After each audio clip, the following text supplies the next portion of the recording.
posibilidad ng tagumpay o kabiguan, ng ligaya o lungkot.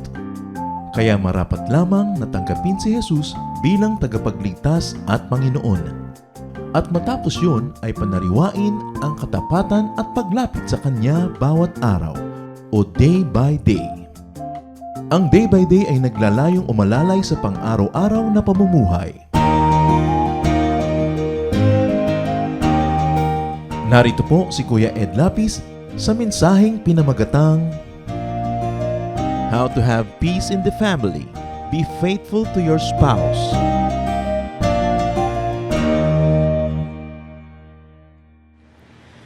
Surrender is part of divine worship.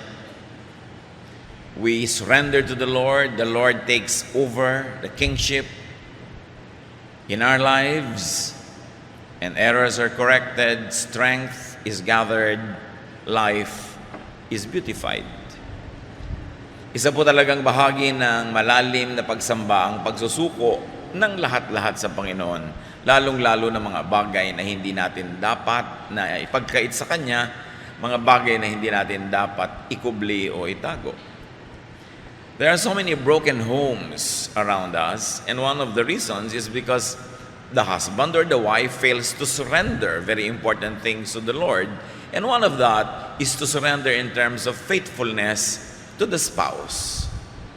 Ang atin ngayong sisimula na serya ng pag-aaral is how to have peace in the family, and particularly this time we're going to discuss be faithful to your spouse. Paano ba nakakaroon ng kapayapaan ng pamilya? Unang-una na dapat matapat ang mag-asawa sa isa't isa. The message is for those who are married and for those who are about to get married, and even those who are unmarried but of course are members of families. Heavenly Father, we thank you that you are our Father and that you are faithful to us, your children. Teach us to be faithful to you and to all the other people that we owe allegiance to. Turuan niyo kami maging matapat sa inyo at sa bawat taong meron kaming pananagutang pagtapatan, lalong-lalo sa mga mag-asawa, magulang at anak, maging sa mga magkakapatid. Turuan niyo po kami paliwanagan, akayin. At ngayon, Panginoon, dinedeklara namin sa iyo ang aming mga kasamaan, kasalanan, pagkukulang. Patawarin niyo po kami. Patawarin niyo kami sa pagsuway sa iyong kalooban. Patawarin niyo kami sa mga pagkukulang namin sa inyo. Punuan niyo po kami ng iyong kabanalan, ng iyong kabaitan. At ngayon, payapain niyo po ang aming loob, palakasin ang aming katawan, patalasin ang aming isip. At nang sa gayon, maunawa namin ang pagtutuwid, ang mensahe ninyo para sa aming lahat. Teach us, Father, we ask you to be the speaker, lead us unto greater godliness. In the name of Jesus, your Son, we pray with thanksgiving. Amen. Pagtatapat ng mag-asawa sa isa't isa, faithfulness to your spouse. The couple is the basic component of the family. Sila ang talagang basic unit. Pag merong mag-asawa, nagsisimula ang isang pamilya. Dahil sa mag-asawa, nagsisimula o kaya nawawasak din ang pamilya. A united couple means a very strong family. Pag ang mag-asawa po ay nagkakaisa, kahit na naman ang dumating na dagok ng buhay, mga pagsubok, nananatiling buo ang pamilya. Pero kung ang mag-asawa na mismo ang hindi nagkakasundo, kung sila na mismo ang nagkakagulot, naghihiwalay, talagang nawawasak ang pamilya. And one of the reasons why many couples become an uncouple, may nagsabi po sa akin isang kaibigan ko noon, uncouple kami ngayon kasi hindi sila magkasama. Yung pala hindi sila mag-asawa sa trato ng mga panahon na yon, may mga dahilan. Iba't iba. Pero ang pinakamadalas at pinakamasidhi, adultery. Unfaithfulness is the number one destroyer of marriage. It is probably the singularly most potent poison in marriage. Maraming mga pagsubok sa isang pamilya na pagdadaanan niyan, nalalampasan, ang pinakamahirap lampasan is adultery. Pagtataksil ng isa doon sa kanyang kabiyak. That's why faithfulness in marriage is all important. Kaya isinama yan sa mga utos ng Diyos. Isinama sa mga utos ng pamahalaan. Unfaithfulness is condemned in the Bible. It is also condemned in the laws of many lands, including ours. Ipinagbabawal ng batas ng Diyos ang pangangalon niya, ang pakikiapid, at ganoon din naman ang batas ng ating bansa. Ang sino man na may asawa na at nakikiapid sa iba ay maaaring demanda at pwedeng makulong. Bihirang-bihira lang kasi ang nagdedemanda kasi parang kahihiyan, parang etc. etc. Pero alam nyo, kung talagang gusto ipakulong ang asawa nyo, pag nagtataksel sa inyo, basta meron kayong katunayan, pwede nyo ipakulong. Mabuti na siguro makulong siya doon kaysa makulong siya sa bisig ng isang kulasisi. Faithfulness in marriage is commanded by God. So dapat yung sinusunod, huwag kang makikiapid at huwag mo rin ito tolerate. Kasi pag may nakikiapid at kinukonsinti mo, you are also not obeying the commandment of God. Accessory ka to the crime. Ipagpalagay ng hindi ikaw yung nangangalon niya, hindi ikaw yung nakikiapid, pero asawa mong tinotolerate mo lang, partner in crime ka na rin. Kasi inutos siya ng Diyos na dapat ituwid. Unfaithfulness is forbidden and condemned. Exodus 20:14, one of the 10 commandments, be faithful in marriage, or you shall not commit adultery. Unfaithfulness was punished with death in the Old Testament. Kaya kung sa mga ibang bansa, darating ka at doon sa kanilang mga formalities, nakalagay, death to drug traffickers.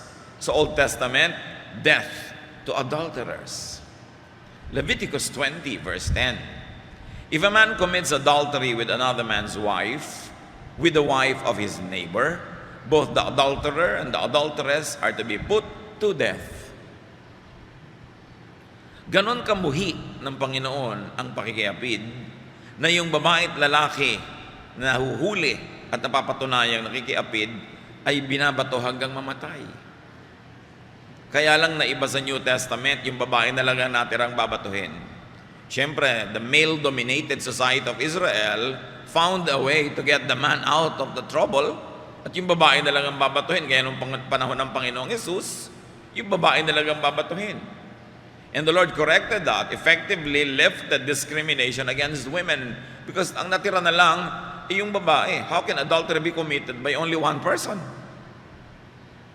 Pareho yan na kinakamuhian ng Panginoon. Ang Panginoon, lalo-lalo sa Old Testament, isa lang ang standard for both men and women. Hindi double standard. Kaya ikinorek ng Panginoon Maraming ikinorek ang Panginoon yung babaeng nahuli sa pangangalo niya, pakikiapid ay babatuhin. Sabi niya, yung walang kasalanan mauna. At siyempre yung mga babato, ang dami kalalakihan. Sila ang hindi nakapangahas kasi marami rin sila kasalanan. Malamang na nangangalon niya rin sila. Ngayon, hindi na yan ginagawa. Sa mga ibang bansa, ginagawa pa yan. Mga bansa na ang kanilang constitution ay yung kanilang relihiyon. Women caught in adultery could still be killed. But adulterers kill their families and themselves in many ways. Kahit hindi mo patayin yung adulterer physically, the adulterer can inflict murder upon himself, upon his partner in crime, upon his parents, upon his spouse, his children, and the reputation of his partner in crime. Maraming nadadawit at nadadamay pag merong dalawang taong hindi mag-asawa ay nakikiapid sa isa't isa. Nadadamay yung kani-kanyang mga tunay na asawa, nadadamay yung kani-kanyang mga magulang sa kahihiyan at gulo, nadadamay ang kanilang mga anak kung may anak na, nadadamay mga kapatid, nadadamay ang lahat. Kaya pananagutan ng mga tao pati yung kanilang private behavior. Unfaithfulness is destructive to oneself, to one's spouse, to one's children, even to the family of the partner in crime. Pagka merong isang tao that you go to bed with who is not your spouse, you rob that person's partner. Nagnanakaw ka. Proverbs 6:32, but if you go to bed with another man's wife, you will destroy yourself by your own stupidity. And the Bible is very clear in language here. Committing adultery is called stupidity. It could lead to violent deaths. Ilan yung napatay dahil nahuli sa akto? Kawawa naman yung asawang nakahuli na nagdilim ang paningin at nakapatay pa siya patong nakulong. Doubly unfair. It could lead to very violent and painful splits. And then, at the least, it could lead to a very maddening double and secret life. Kung hindi man ang wakasan nito ay mapait at bayolenteng kamatayan o mga masasaklap na paghiwa-hiwalay, ang uuwian nito ay nakakabaliw na pagkukubli, pagtatago habang buhay. Yung meron kang pre-Valentine date, meron kang Valentine date at may post-Valentine date at kailangan di sila magkita-kita. Hebrews 13:4, God will punish anyone who is immoral or unfaithful in marriage. Kung sinabi yan ng Biblia, therefore totoo yan. So yung mga ibang nag-iisip, bakit ako hindi naman ako napaparusahan? Akala mo lang yun. Unfaithfulness in marriage is always punished, whether you notice or not. You could be punished by what happens in your life that should not be happening, or you could be punished by what does not happen that should be happening. Pwedeng may mga blessing dapat na darating sa iyo, mga kagalingan, kabutihan na hindi darating as punishment, pero hindi mo na napansin dahil hindi mo naman na-miss, dahil hindi pa nga dumating. Pero ang sabi, laging pinarurusahan ang pangangalo niya. So avoid unfaithfulness. Respect your own marriage. If you cannot respect your very own marriage, what else will you respect? Kung bababuyin ng isang tao ang sarili niyang matrimonyo, ano pa ang igagalang niya? So you respect your spouse. You respect yourself. Marami mga nangangalo niya, nakikiapid ang kung ano-anong mga indignities ang nararanasan sa pagtatago, sa pagkukubli, sa pagsisinungaling, dahil nga hindi naman talaga marangal ang ginagawa. Respect your own children. Can you imagine what will happen to your children if you got found out and you split with your spouse? What happens to the children? Respect your in-laws. Pinalaki, minahal, inaruga ng yung biyenan ng napangasawa mo pagkatas gaganunin mo lang sila. And you respect your partner in crime. Actually, yung I love you kahit may asawa kang iba, love me kahit may asawa ako, actually kayong dalawa nagbabastusan nun. Binabastos mo ang sino man na nakikiapid ka na hindi mo siya asawa, you violate the person you go to bed with if he or she is not your lawfully wedded spouse. And very especially and doubly wrong when that person is married to someone else. Pagka sinasabi mong mahal kasi kita kasi hindi kita maiwasan, may asawa ako, single ka, pero mahal kita, hindi kita maiwasan. Hindi totoo yun. Kasi kung mahal mo yung isang tao, mamahalin mo ang kanyang kinabukasan. Mamahalin mo ang kanyang puri. Mamahalin mo ang kanyang dangal. Hindi yung mapagbigyan mo lang ang yung pagnanasa at magpapanggap kang pagmamahal yon. You've got to also respect your partner in crime's family because they too are violated. Adultery is not a private sin. While it is conducted privately, most of the time, the effect is really not private at all. You also have to respect the law of the land because it is forbidden by the law of the land. And above all, respect God because it is one of God's most important commandments. Hebrews 13:4, have respect for marriage. Always be faithful to your partner. Kaya kailangan napaka-faithful natin sa ating partner. Avoid unfaithfulness. How do you do that? Want what you got. Kailangan kung sino yung napunta na sa'yo, napakasalan mo, pinakasalan mo, ibigin mo na yun. Hanapin mo na lahat ng katangian nun, Patawarin ang mga kakulangan, punuan mo ng iyong mga sariling pampuno ang kakulangan niya. Discover the great wealth that is in your spouse. Teach yourself to be happy with your own husband or with your own wife. Pag meron kang discontentment, unhappiness, patayin mo yun. Kasi kung hindi, yun ang mananaig, ikaw ang papatayin nun. Pag nagkaroon ka ng paghanga, pagnanais, pagnanasa sa asawa ng iba o sa hindi mo asawa, tigilan mo. Kasi pag in-entertain mo ng in-entertain yan, lalaki ng lalaki, parang puno, dinidilig, binilagyan ng pataba, it's natural, mamumunga. At anong bunga niyan? Pagkakasala. Proverbs 5:18, be happy with your wife, with the wife you married when you were young.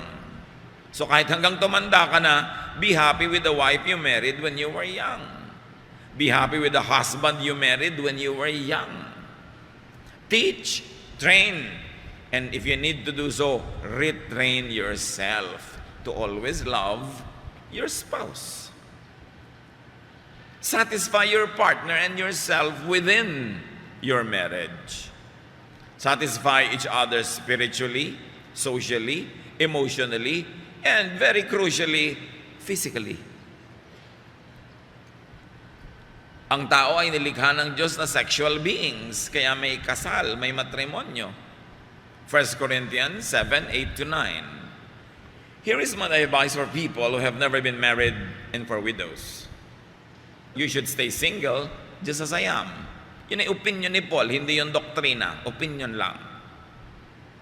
But if you don't have enough self-control, eto na ngayon ang doctrine, then go ahead and get married. After all, it is better to marry than to burn with desire. Sabi ni Paul, sa dami ng problema sa mundo, mas mabuti pa nga, katulad ko na lang kayo, single forever. Pero sabi niya ganun, kung naglalagablab kayo sa pagnanasa, mag-asawa kayo para hindi kayo magkasala. Mabuti naman mag-asawa kaysa sa mag-apoy kayo, diba? Sa mga pagnanasa na hindi nyo malaman kung kanino ibabaling. So in marriage, it is perfectly all right to burn with desire and to be passionate. Basta yung kabiyak mo ang object. Ito ang point. Kaya ka nga binigyan na ng Diyos ng asawa para doon mo na ibunton ang lahat ng lagnat, sinat at tipos mo sa buhay. Lahat ng pagnanasa, pagkagusto, lahat ng mga kati sa buhay, doon mo nakamutin sa loob ng marriage. Kaya ka may asawa. It is perfectly honorable. It is not an embarrassing thing to discuss.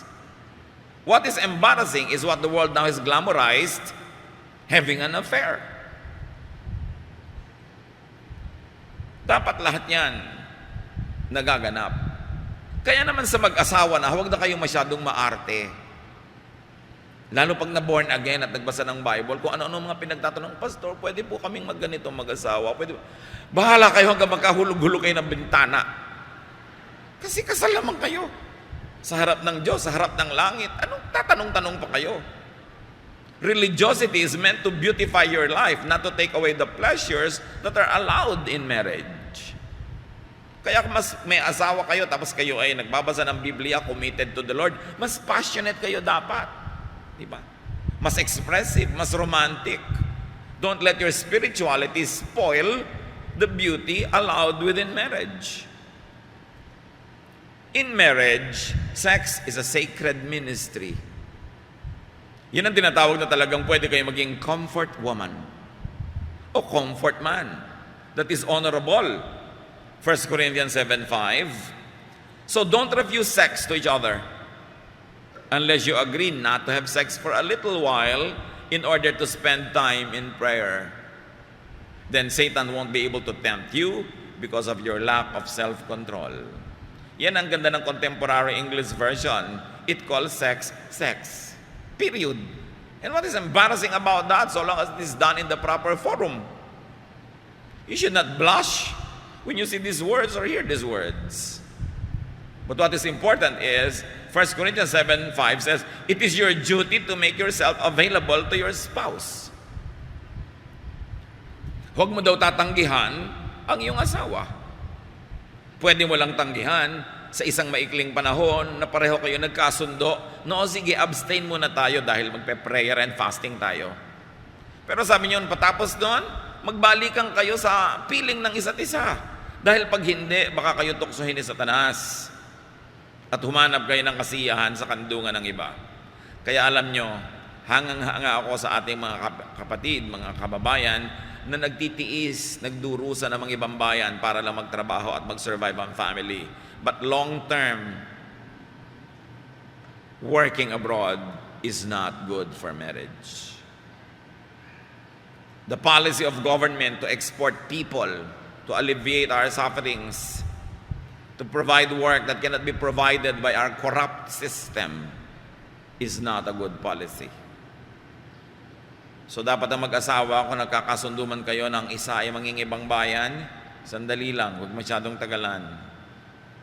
Ang pinakamainam kung ang buong pamilya bit-bit, ang asawa at pati mga anak.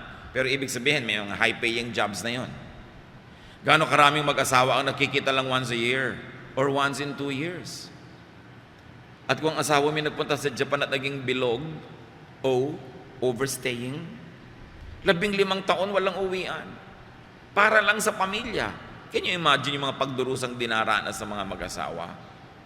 Paano ngayon? Lalong-lalo kung kayo mga kabataan pa at mabilis magsiklab ang mga nag-aapoy ng mga pagnanasa. Saan mo ngayon ibubunton? Yan ang hindi na ifa-factor ng gobyerno natin sa kanyang policy to export people. We pay a very high social cost, not to mention a very high moral cost, when husband and wives are not able to be in one bed every night together. But going back to the teachings of 1 Corinthians 7:5, get satisfaction from your own partner. At ito idiin ninyo sa inyong mga isip, mga kapatid. Kung magkakasundo kayong mag-asawa ng isa'y lalayo mangingibang bayan para magtrabaho for the sake of the family, magsasakripisyo, kasama sa sakripisyo that you will abstain from any passionate experience. Pwede bang may magtatanong sa akin, Pastor, pwede po bang mag-cyber romance kami mag-asawa? Sabi ko, sige, gawin nyo, mabuti niya kaysa wala. O kaya mabuti na yan kaysa gawin pa sa iba. Kailangan you get satisfaction from your own partner. And when you go away, when you cannot be together because one works in a faraway place, it is understood, it is an unwritten contract that both of you will abstain.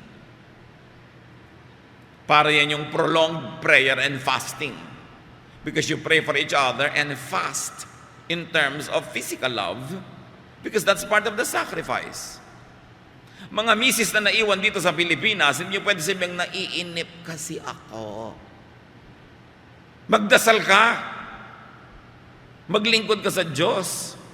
Sumama ka lagi sa biyanan mo, suklayan mo siya, i-manicure mo. Anong inip-inip? Umalis ang asawa mo para maghirap, para magtrabaho, mamatay ka man sa inip, di mamatay ka. Pero hindi ka dapat makikikalo niya para lang malibang. Tapos nalilibang-libang, mamaya nahuhulog na yung loob. Yung padala sa'yo na sweldo ng asawa mo, kaparte na, si kumpare. Aba, napakalaking kahihiyan yan. Sobrang immoral. Sabi mo sa katabi mo, immoral. Masama. Demonic.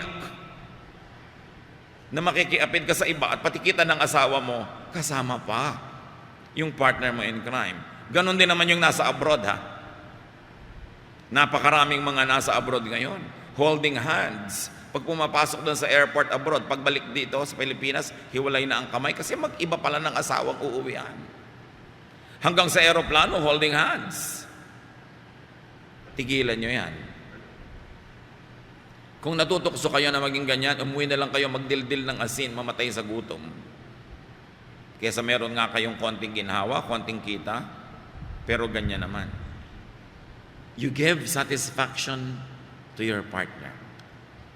It is a privilege. And at times, when it doesn't seem so, it is a duty.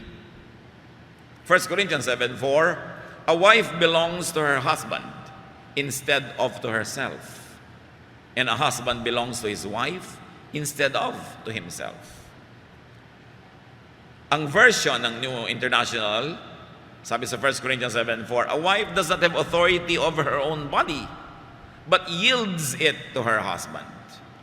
In the same way, the husband does not have authority over his own body, but yields it to his wife. So when you refuse your spouse, you rob him or her of his or her rightful provenance. Ang katawan daw ng babaeng may asawa ay nasa ilalim na ng otoridad ng kanyang asawa, ang lalaki. At ganon din ang katawan ng lalaking may asawa, ang kanyang katawan ay nasa otoridad ng kanyang asawang babae. So para ipahiram mo ito sa iba ay pagnanakaw doon sa tunay na may otoridad dito. At sinabi, do not refuse. Sabi nga ni Paul, do not refuse except in short moments. At dapat pinag-agrihan nyo yon. Hindi dapat ginagawang pamparusa to refuse. Because you minister to one another. That is the beauty of marriage. Kaya wala nang excuse yung may asawa na tapos maglalaro pa sa ibang kandungan dahil meron ka na talagang binigay para sa iyo. Dapat ang mag-asawa, ang laging gusto, magkasama. After a whole working day, gusto magkita na uli sa gabi. Dapat ganun. Proverbs 5:15, you should be faithful to your wife just as you take water from your own well. And 16, don't be like a stream from which just any woman may drink. And 17, save yourself for your wife and don't have sex with other women. So ang sinasabi dito, kumbaga ikaw ay balon, huwag mong hayaang may ibang babaeng umigib mula sa iyo and drink from your own well. It is only for your wife. Kaya kung hindi kayo magkasama, nagtitiis, nagtitiyaga, nagdadamayan. Hindi ka hahanap ng ginhawa outside of your exclusive partnership. Kaya sa mga magkakalayo, sa mga hindi pwedeng magsama agad, ito dapat ang theme song.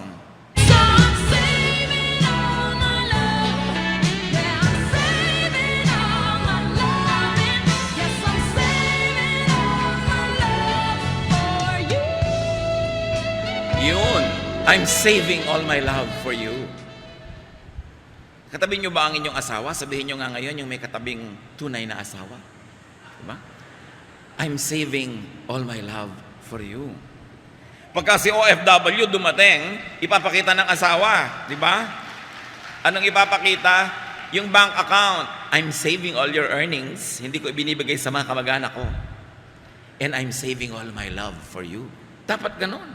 At ganon din yung lalaki.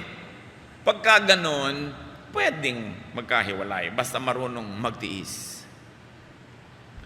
The social and moral cost of separation is not worth it. It's not. Dapat talagang yan ang theme song, I'm saving all my love for you. But of course, the main theme of that original song is not very honorable. Yung line lang na yun ang kinukuha natin. I'm saving all my love for you, my lawfully wedded husband or wife. Proverbs 5:18-19, be happy with the wife you married when you were young. She is beautiful and graceful like a deer. You should be attracted to her and stay deeply in love. So ladies, stay beautiful as much as you can. And men, stay handsome. Tulungan nyo naman yung asawa nyo na patuloy kayong pagnasaan. Hindi yung kayo iwasan, yung pag nakikita kayo pa nakakapagod dito, ay trabaho ito, ay mabaho ang paa, di ba? Ay hindi naghilamos. You stay pretty, you stay handsome for your spouse para ganahan siya. Men, help them stay beautiful. Pag daw may babaeng pumapangit, 90% of the time, asawa ang dahilan. Nasa alaga yan. Malakas magpapangit, yung pagseselos, pag-aalala, pagdududa. Next to walang budget. Okay? Pero mas yung ang asawa mo kung saan-saan dumarapo, yan, pumapangit tuloy. Kaya tuloy, nagpapagandang pilit. Kaya kung minsan kung ano nung disastrous effects ang nangyayari kay Mrs. na pinipilit, maging kamukha nung kerida. Eh yung asawa mo may kulasising 14 years old, ikaw 60. Can you imagine the comedy that will happen? When you try to look 14, kawawa naman yung mga babae na napipilitang magpakaganyan-ganyan, magpa-opera, kung ano pinagagagawa, para lang patuloy na maakit ang kanilang mga mister. Siyempre, masakit sa isang babae na kasama niya yung mister, may dumaan lang na bata-bata, talaga namang halos sagpangin na nung asawa niya. Kaya kung ano-anong gagawin niyang gimmick para maging ganun din siya. But remember, it is the wife of your youth, not the youth of your wife, that the Bible teaches us to be faithful to. Proverbs 5:20, don't go crazy over a woman who is unfaithful to her own husband. Men, listen to this, and also women. Sabi niya, huwag kayong mahibang, huwag kayong mabaliw sa isang taong nagtataksil sa sarili niyang asawa para lang makipagtagpo sa inyo. Kuminsan, it's good food for your ego. Wow, pinagtataksilan ng babaeng ito ang husband niya para lang sumama sa akin. Pero paano niyo igagalang ang isang babae na para lang sumama sa inyo, binababoy yung sarili niyang asawa at ang kanyang sarili? Paano mo rin igagalang yung lalaking ganon? Meron pa mga nagtatanong sa akin sa Facebook, meron po akong boyfriend, nahulog na yung loob ko, kaya lang hulog na yung loob ko nung nalaman kong may asawa. Tapos, sabi po niya, ilihim namin sa asawa niya ang aming relasyon. Sabi ko, gaga ka ba? Ang ganda-ganda mong tao, ang husay-husay mo, isa ka lang lihim. Women, don't permit yourself to become just one man's secret. Magpakatalino kayo.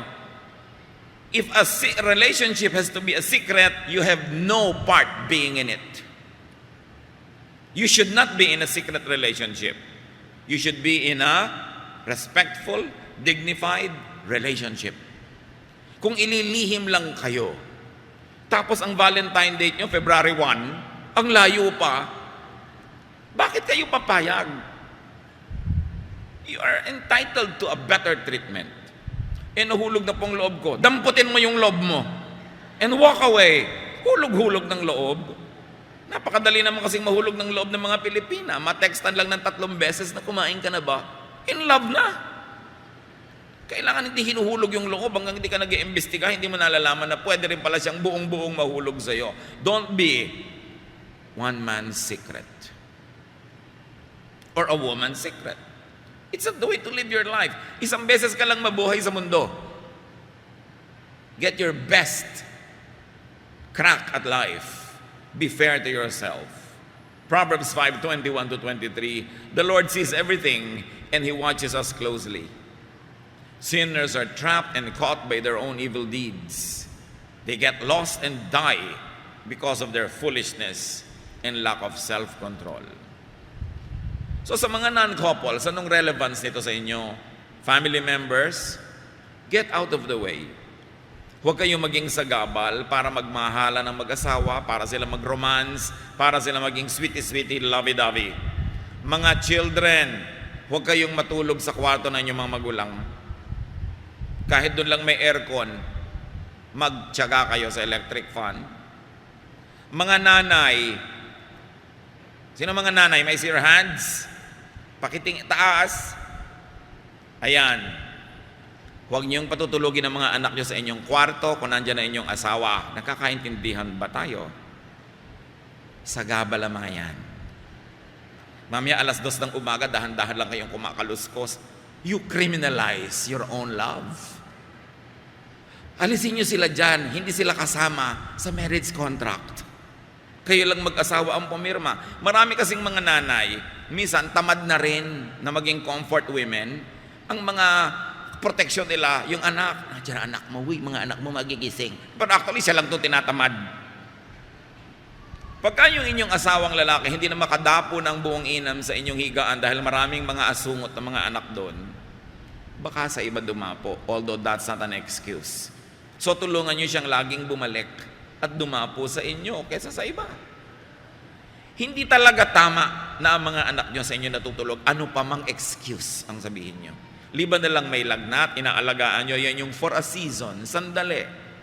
Pero yung nakapaligid sa inyong para mga sisiw at kayo inahin, di ba? Hindi yan tama sa isang babaeng may asawang kasama sa bahay. Ngayon, kung ang asawa nyo ay nasa abroad, nasa ibang bayan, malayo, o pwede. Pero anak, nandyan ang daddy nyo, chupi-chupi. Dapat ganon. Mga relatives, give them space and time. Bayaang mapag-isa. Set them free. Send them off. Pagka mayroong mga mag-asawang haggard na sa pag-aalaga ng maliliit na bata, ang daming trabaho, yung mga magulang, biyenan, mga hipag, mga bayaw, pwedeng sabihin, kami muna mag-aalaga ng mga bata. Sige, mamasyal muna kayo, mag-honeymoon muna kayo mga 3 araw kung saan. Kasi dapat muling binabalikan, nire-review, sinasariwa yung passion. It is dangerous when people don't feel passionate anymore because they're too tired.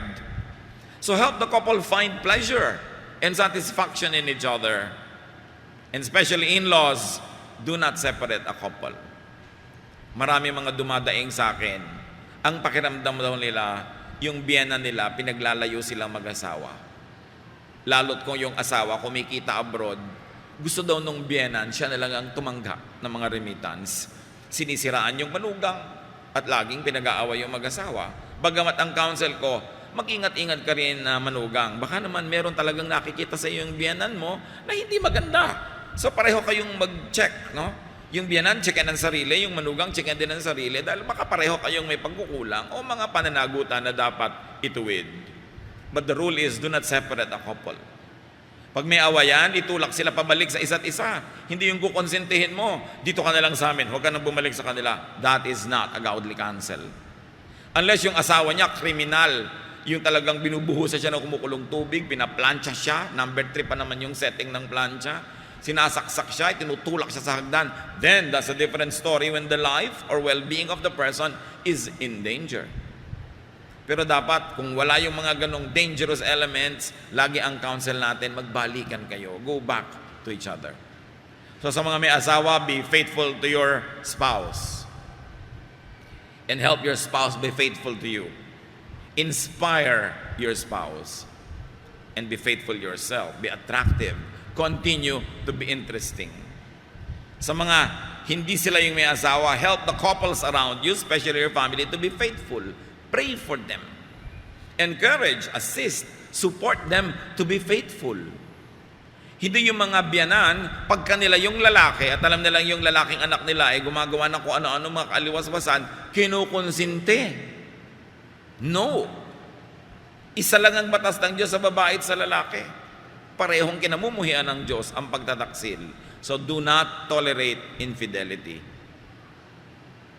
Kapatid ka ni kuya na nagkakaroon ng unfaithfulness, do what you can to minister to your kuya at hindi ka magbulag-bulagan o hindi ka maging tulay pa or accessory to the crime. Psalm 1:1, God blesses those people who refuse evil advice and won't follow sinners or join in sneering God. So dapat hindi tayo ang pagmula ng evil advice. Hindi tayo dapat ang maging konsentidor. Lahat tayo may pananagutan para ang pagiging mag-asawa ng isang couple manatiling banal, matibay, at kalugod-lugod. Hindi man kayo yung asawa, may pananagutan tayo dahil tayo may pananagutan sa isa't isa. Suriin niyo po kami aming Diyos. Sa mga mag-asawa, patuloy niyong paalingaw-ngawin ang mga salita niyo, Panginoon, na di nagbabago. Patuloy niyong sariwain sa amin ang pagkamuhi ninyo sa pangangalo niya at pakikiapid. Turuan niyo kaming kamuhian ang kinamumuhian niyo. Sundin ang iniuutos niyo at malugod kami sa iyong kabutihan at kaayusan. Sa mga hindi naman sangkot sa mag-asawang maaaring magkaroon ng problema, turuan niyo kami maging blessing sa kanila. Hindi curse. Hindi mga konsentidor, kundi nagtutuwid at nagbibigay ng puwang sa mag-asawa para lalong gumanda ang kanilang samahan. Doon sa mga tao, Panginoon, that fall in the cracks, those that fell into very, very horrible marriages, those that have fallen for married people or married who have fallen for other people, lalo kayong magparamdam sa amin, Panginoon. Lalo niyong ipadama ang inyong pagmamahal, ang inyong pag-unawa, pagpapatawad kung kailangan. Subalit turuan niyo kaming ituwid ang aming mga buhay. Sa mga sobrang naging komportable na sa pamumuhay sa kasalanan, muli mo kaming pukawin. Gisingin mo ang aming kabanalan na maaaring nakatulog na dahil pinatulog namin at ayaw namin pakinggan. Ibalik mo ang init ng aming pag-ibig sa iyo, O Diyos. Turuan mo kaming ituwid ang aming mga buhay, maging instrumento kami sa katuwiran ng buhay ng iba.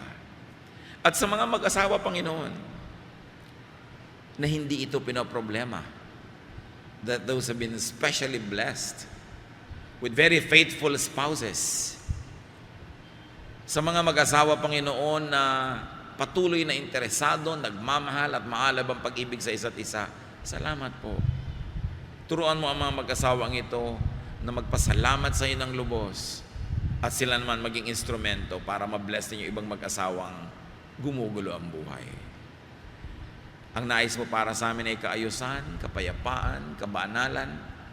Turuan mo kaming sundin ang iyong mga utos para ang iyong mga pangako matupad sa aming buhay. Pagbulay-bulayan natin sumandali ang ating mga sinariwang mga salita mula sa Biblia, i-apply sa ating buhay at turuan ang ating mga sarili kung paano tayo magmi-minister sa mga may asawa, lalo't kung kayo yung may asawa. Father, in silence, continue to inspire us. Give us practical wisdom so that all this may be applied in our lives and we can be blessings either to our spouses or to couples that we can minister to. Sumandali tayong makinig sa mga bulong ng Espiritu ng Diyos.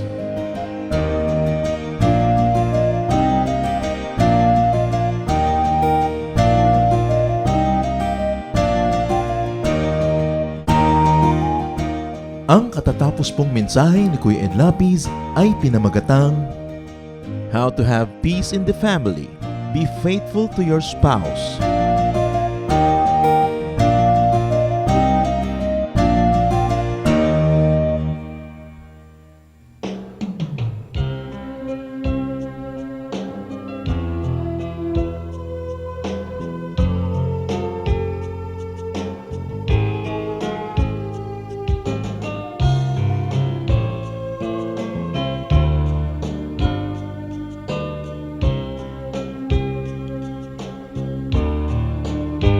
Tulungan mo akong sundin ang iyong mga utos.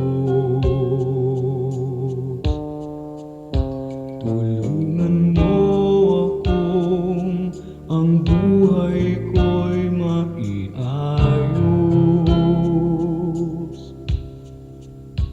At sa mga tukso, tulungan mong pigilin ang sarili ko.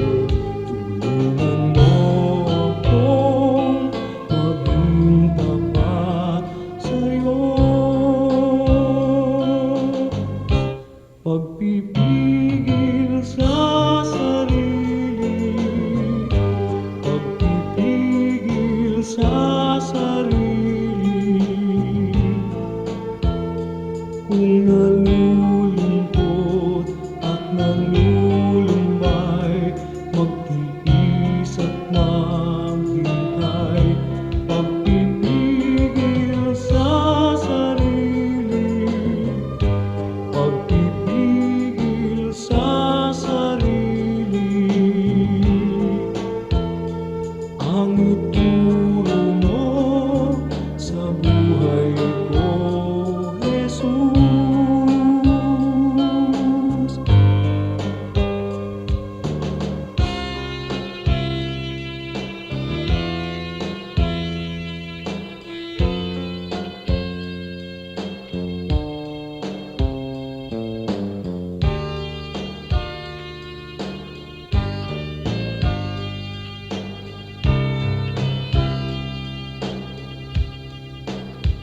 At sa mga tukso'y tulungan mong pigilin ang sarili ko.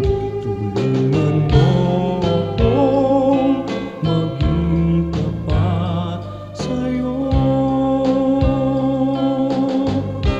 Pagpipigil sa sarili, pagpipigil sa sarili.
lumapit sa Diyos Ama, ihayag ang ligayang nadarama, isigaw sa lahat ng bansa, Alleluia!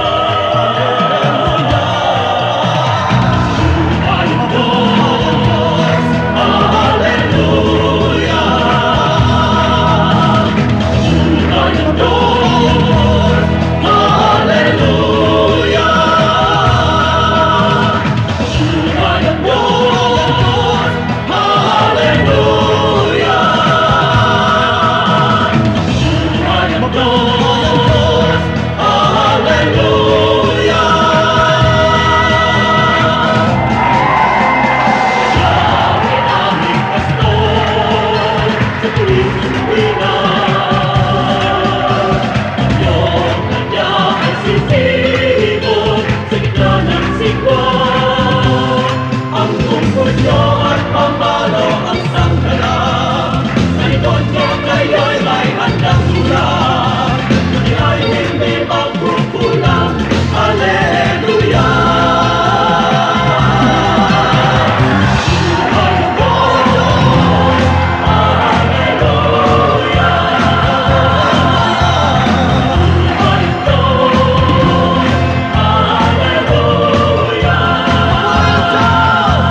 Sumayon Diyos, Alleluia! Sumayon Diyos, Alleluia! Sabay-sabay po natin isigaw, si Jesus lamang ang buhay, siyang tunay, kay Jesus mabuhay! Lamang ang tunay, Jesus lamang ang tunay, Jesus lamang mabuhay. Jesus lamang ang buhay, Jesus lamang ang tunay, Jesus lamang mabuhay. Jesus lamang! Jesus lamang ang buhay, Jesus lamang ang tunay, Jesus lamang mabuhay. Ang iyong liwanag ang magsisilbing tanglaw sa Luzon, sa Visayas at Mindanao. Isa lamang ang ating sigaw, Alleluia! Sumayon Diyos, Alleluia! Sumayon Diyos, Alleluia! Jesus lamang ang buhay, Jesus lamang ang tunay, Jesus lamang mabuhay. Jesus lamang ang buhay, Jesus lamang ang tunay, Jesus lamang mabuhay. Jesus lamang ang buhay, Jesus lamang ang tunay, Jesus lamang mabuhay.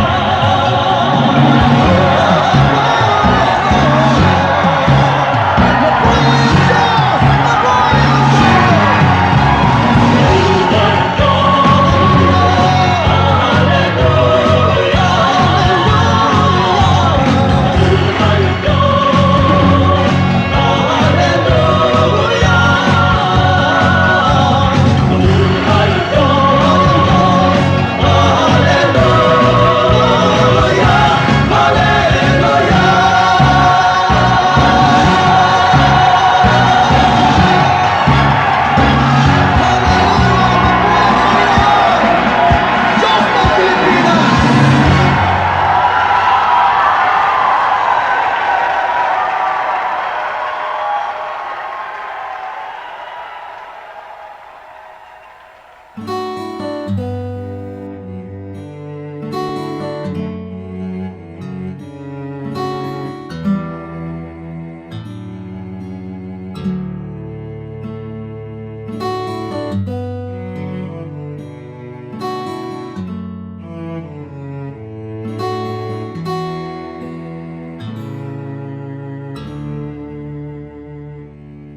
Aking damdamin, di mapalagi, at ang isipan ay laging nagaw, di mawawari ang buhay palagi, kahit itama ay hindi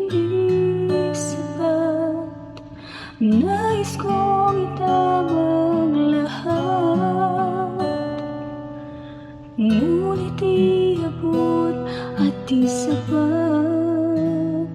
Jesus, kailangan kita. Jesus, hindi mangangamba. Jesus, pag-ibig niyo'y ba di mapapantayan kahit na sinuman. Jesus, kailangan kita. Jesus, sa'yo'y di mangangamba. Jesus, sa piling niyo ako'y laging may pag-asa.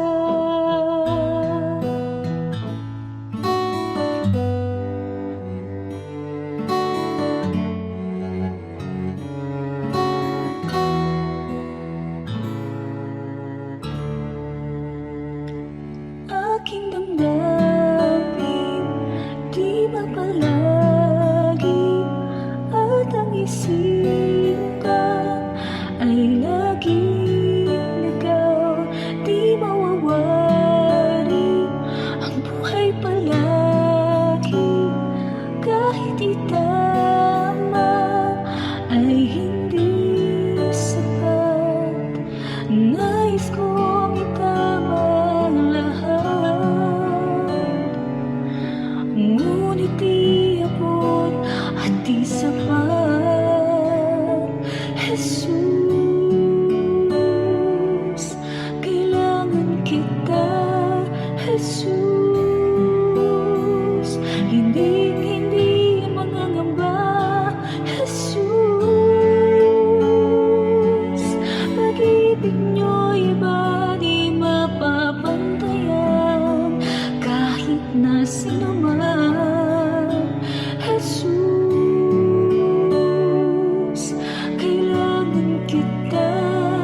Oras na po para pansamantalang magpaalam ang programang Day by Day. Tayo po'y magsama-sama tuwing ika-6 hanggang ika-7 ng umaga, araw-araw. Magandang umaga po at mabuhay ang Panginoong Hesus!